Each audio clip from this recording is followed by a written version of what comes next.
Narito ang iyong pang-araw-araw na horoscope para sa Pisces para sa araw ng March 3, 2026. Sa pagbukas ng iyong mga mata sa magandang umagang ito ng March 3, mararamdaman mo ang isang napakalambot at tila mahiwagang agos ng enerhiya na bumabalot sa iyong buong pagkatao at nagbibigay sa iyo ng kakaibang inspirasyon na wala sa mga nakaraang araw. Ang mga planeta ay nagkakaisa upang bigyan ka ng isang pambihirang talas ng pakiramdam na magpapahintulot sa iyo na maunawaan ang mga bagay na hindi nakikita ng karaniwang mata. Kaya naman ang iyong imahinasyon ay magiging kasing lawak ng karagatan na handang tumanggap ng mga bagong ideya at panaginip. Gamitin ang biyayang ito upang higit pang mapalalim ang iyong koneksyon sa iyong sariling damdamin at huwag kang matakot na sundin ang udyok ng iyong puso dahil ang iyong pakiramdam ay sadyang nasa tamang direksyon upang gabayan ka patungo sa kapayapaan na matagal mo nang hinahanap. Pagdating sa iyong karera at mga tungkulin sa trabaho, ang petsang ito ay nagdadala ng isang mahalagang pagkakataon kung saan ang iyong likas na pagiging malikhain at ang iyong kakayahang makisama sa iba ng may sapat na malasakit ay lubos na kikilalanin ng iyong mga kasamahan at mga nakatataas. Mapapansin nila ang iyong masigasig na pagtatrabaho na laging may kasamang malalim na dedikasyon, at ang iyong boses ay magsisilbing inspirasyon sa mga pagpupulong na nangangailangan ng masining na solusyon at mahinahong pagpapasya sa gitna ng matinding pressure.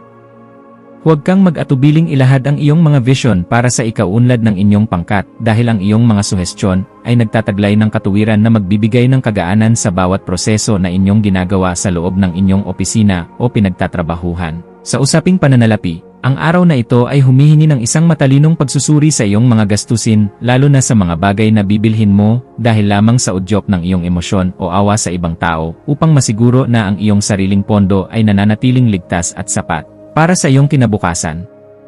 Maaaring may lumitaw na oportunidad para sa isang proyekto na may kinalaman sa sining, musika, o pagtulong sa kapwa na magbibigay sa iyo ng karagdagang kita. Ngunit kailangan mong maging mabusisi sa bawat detalye ng usapan bago ka pumasok sa anumang kasunduan na may kinalaman sa iyong pera.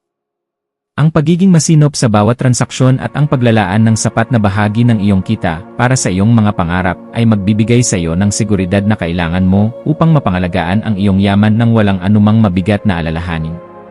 Ang aspeto ng pag-ibig at pakikipag-ugnayan ay nasa isang yugto ng matinding romansa at espiritual na koneksyon kung saan ang iyong puso ay naghahangad ng isang relasyon na puno ng sapat na pangunawa at wagas na suporta sa iyong mga pinakasensitibong damdamin.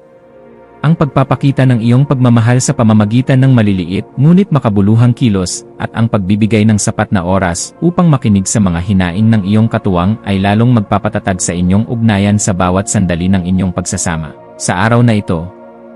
para sa mga naghahanap pa ng makakasama, ang iyong misteryoso at mahinahong aura ay magsisilbing magnet para sa mga taong naghahangad ng isang partner na may malalim na kaluluwa at handang magmahal ng walang anumang hinihintay na kapalit kundi ang tunay na kaligayahan.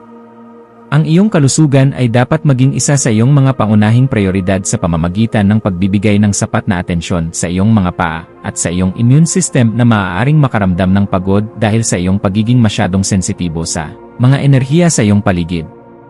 Ang iyong katawan ay humihiling ng sapat na tubig, sariwang hangin, at mga pagkaing nagbibigay ng bitamina upang mapanatili ang iyong sigla habang tinatapos mo ang iyong mga obligasyon sa loob at labas ng iyong tahanan ng may ngiti at kagaanan ng loob. Ang pagsasagawa ng mga ehersisyong naglalayong pakalmahin ang iyong isip gaya ng meditation o simpleng paglalakad sa tabi ng tubig ay makakatulong upang mailabas ang mga negatibong toxins at mapalitan ito ng positibong lakas na magpapatibay sa iyo. Sa iyong pakikipagkapwa-tao, ang iyong papel bilang isang matalinong tagapakinig at mapagkalingang kaibigan ay magiging sentro ng atensyon, lalo na sa mga taong dumadaan sa mahihirap na pagsubok at nangangailangan ng iyong mahinahong gabay upang muling makabangon. May isang tao na maaaring lumapit sa iyo upang humingi ng tulong tungkol sa kung paano magkakaroon ng kapayapaan sa kanilang sariling buhay. At ang iyong mga salita ay magsisilbing gamot na magbibigay sa kanila ng bagong direksyon at linaw ng isipan sa gitna ng kanilang kalituhan. Maging mapagmasid sa bawat pakikipag-usap dahil ang bawat kwentong iyong maririnig ay nagdadala ng bagong karunungan na maaari mong gamitin upang mas lalo mo pang mapabuti ang iyong pakikitungo sa iba't ibang uri ng personalidad ng may sapat na respeto. Ang iyong malikhaing isipan ay magkakaroon ng pambihirang kislap sa hapon, lalo na sa mga gawaing may kinalaman sa pagsusulat, pagpinta, o anumang paraan ng pagpapahayag na nagpapakita ng iyong pagiging orihinal at mapanuri sa bawat detalye ng iyong ginagawa para sa iyong sariling kaganapan. Huwag mong limitahan ang iyong sarili sa mga karaniwang pamamaraan lamang. Bagkus ay subukan ang mga makabagong estilo na magpapakita ng iyong galing habang pinapanatili ang kalidad at dangal ng iyong mga gawa sa mata ng mga taong tunay na nagpapahalaga sa sining. Ang pagbuo ng isang bagay na may layuning magbigay ng kagaanan at inspirasyon sa marami ay nagbibigay sa iyo ng ganap na kagalakan at isang pakiramdam ng tagumpay na sadyang napakahalaga para sa iyong emosyonal na pag-unlad bilang isang tao. Para sa pamilya, asahan ang isang kaganapan sa loob ng tahanan na mangangailangan ng iyong pagiging mahinahon upang maging maayos ang takbo ng inyong samahan sa kabila ng mga posibleng tensyon tungkol sa mga usaping may kinalaman sa damdamin ng bawat isa. Ang iyong presensya ay magbibigay ng kagaanan dahil kaya mong magpaliwanag sa paraang hindi nakakasakit at may sapat na pag-unawa sa nararamdamang pangangailangan ng bawat miyembro ng iyong pamilya sa bawat oras na kayo ay nag-uusap. Maging mapagpatawad sa mga pagkakamali ng iba at maging isang gabay na laging handang protektahan ang kapayapaan sa loob ng bahay. Dahil ang matatag na pundasyon sa loob ng tahanan ang tunay na lakas na magtataguyod sa iyo sa bawat pagsubok na darating. Ang iyong intuisyon ay magsisilbing isang matalas na kumpas sa pagpapasya tungkol sa isang bagong oportunidad na may kinalaman sa iyong personal na paglago o sa pagpapaganda ng iyong sariling kasanayan sa pakikipag-usap sa mga taong may malalim na karanasan sa buhay. Kung may nararamdamang udyok na ayusin ang iyong kapaligiran o itapon ang mga bagay na nagpapaalala ng mga lumang kabiguan, gawin ito ngayon, dahil ang daloy ng enerhiya ay pabor sa mga gawaing nagdadala ng bagong simula at kalinisan sa isip. Ang iyong panloob na boses ay malakas na nagpapaalala na handa ka na para sa isang mas mataas na antas ng kaganapan sa iyong pagkatao. Kaya pakinggan ito, at huwag hayaang ang mga takot ay humadlang sa iyong asenso patungo sa tagumpay. Sa aspeto ng edukasyon at pagkuha ng karunungan, ang iyong isipan ay magiging kasing talas ng isang kidlat na handang unawain ang bawat komplikadong impormasyon upang mahanap ang pinakaugat ng katotohanan sa iyong mga pinag-aralan ngayong araw. Gamitin ang panahong ito upang magbasa ng mga materyales na magpapalawak ng iyong pangunawa sa mga usaping pilosopikal o sa mga sining na nagbibigay ng bagong perspektibo dahil ang mga ito ay sadyang makakatulong sa pagpapabuti ng iyong sariling disposisyon. Ang bawat impormasyon na iyong matututunan ay magsisilbing hiyas sa iyong isipan. Kaya huwag kang titigil sa paghahanap ng liwanag hanggang sa marating mo ang ganap na kalinawan na iyong matagal nang hinahanap para sa iyong seguridad at kagaanan ng loob. Iwasan ang pagiging masyadong emosyonal sa iyong mga desisyon upang hindi ka maligaw sa iyong landas at makagawa ng mga hakbang na pagsisihan mo sa huli dahil lamang sa biglaang bugso ng iyong damdamin sa isang partikular na sitwasyon. Ang pagpapanatili ng isang balanse sa pagitan ng iyong puso at ng iyong lohika ay isang kasanayan na dapat mong pagtuunan ng pansin ngayong araw upang mas lalo kang irespeto ng mga taong nakapaligid sa iyo sa iyong trabaho.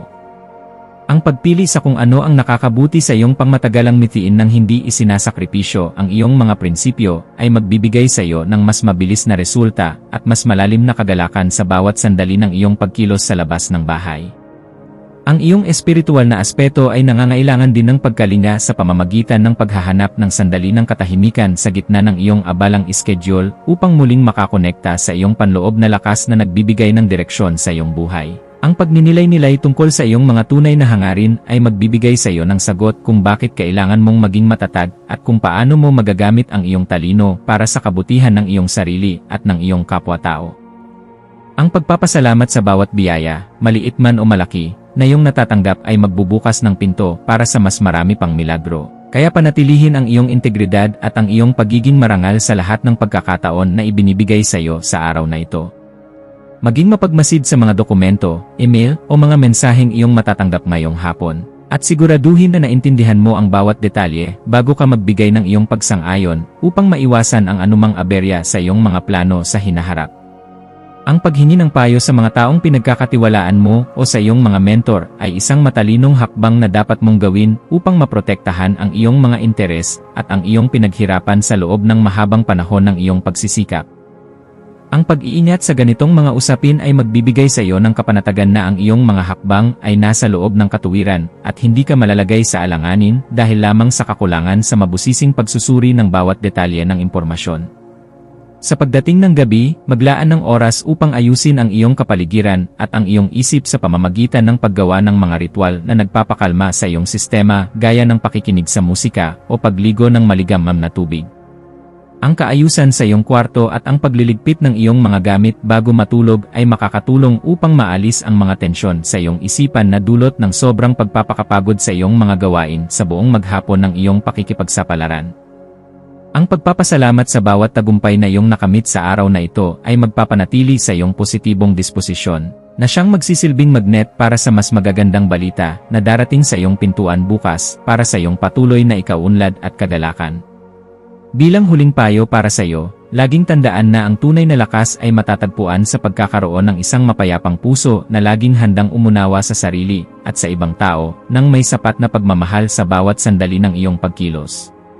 Manatiling nakatutok sa iyong sariling landas habang nagpapakita ng malasakit sa mga taong nasa paligid mo, dahil ang kaganapan ng iyong pagkatao ay matatagpuan sa pagbabahagi ng iyong liwanag ng may dangal sa lahat ng pagkakataon na ibinibigay sa iyo. Hayaang ang liwanag ng karunungan ang maging gabay mo sa pagtahak sa daan ng iyong mga adhikain, at maniwala ka na sa bawat pagsusumikap mo na magpakita ng kabutihan, mayroong magandang bukas na naghihintay para sa iyo. Ang iyong mga maswerteng numero para sa araw na ito ay 2, 7, at 19. Ang iyong maswerteng kulay ay seafoam green o turkesa na sumisimbolo sa kapayapaan at pagpapagaling. At ang maswerteng gawain para sa araw na ito ay ang pagsusulat sa iyong journal, ang pakikinig sa instrumental na musika habang nagpapahinga, o ang pagtulong sa isang kaibigan na nangangailangan ng emosyonal na suporta upang gumaan ang kanilang pakiramdam.